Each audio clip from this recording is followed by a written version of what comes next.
एक दिन क्या हुआ है, रात के वक्त धमाके शुरू हो गए ना, अजीब किस्म के।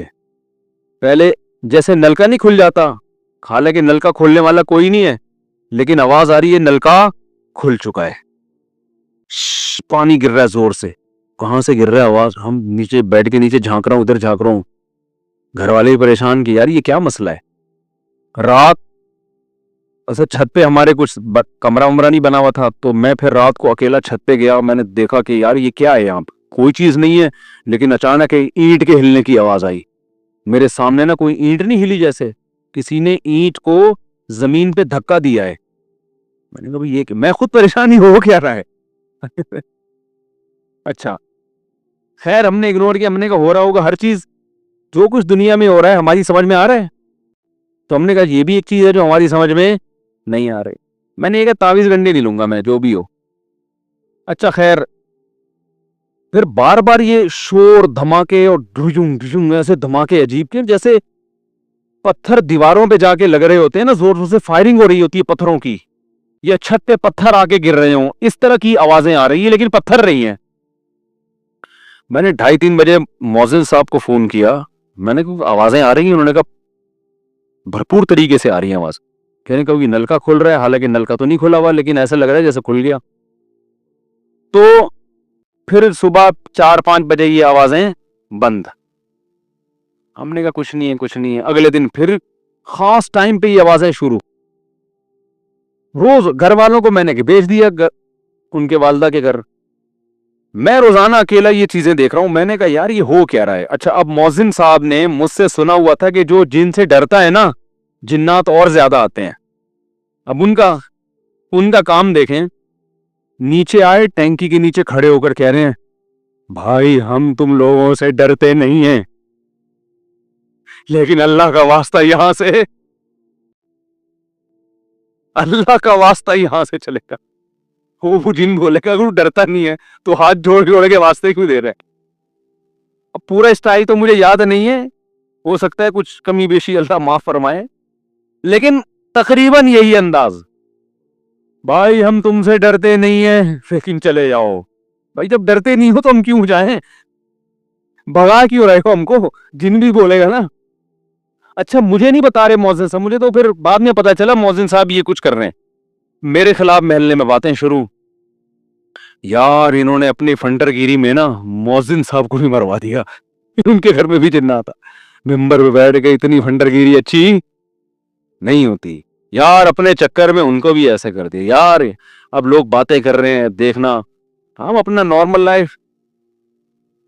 एक हफ्ता मुसलसल ये धमाके हुए हैं। मैंने कहा यार ये इसको देखना चाहिए, कोई शरारत कर रहा है, क्या कर रहा है ये।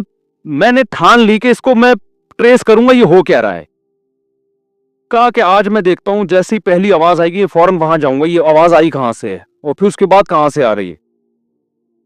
तो 2-3 दिन से मैं ट्रेस कर रहा था, पता नहीं चला। एक दिन क्या हुआ कि मुझे आवाज जैसे ही आई ना, तो हमारे घर के बाहर दीवार में जो है, यानी मस्जिद की तरफ दीवार है वो, उसमें मुझे अंदाजा हुआ सबसे पहली आवाज गीजर से शुरू हुई है। करके आवाज आई कहां से? गीजर। उसके बाद धमाके। बस मैंने कहा पकड़ लिया।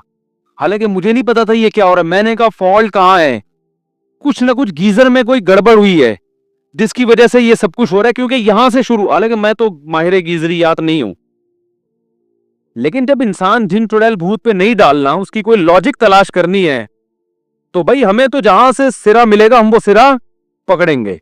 मैंने कहा यार ये गीजर से जिन्नात का कोई ताल्लुक नहीं हो सकता, और ये धमाकों की इब्तिदा गीजर से हो रही है, मसला है।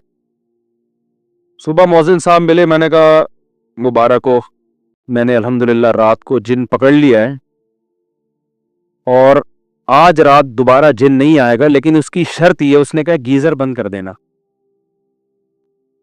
मैंने 10 साल पहले यहां आते ही जिन चुड़ैल भूत के खिलाफ बयाना शुरू कर दिया, आमिलों के खिलाफ ना।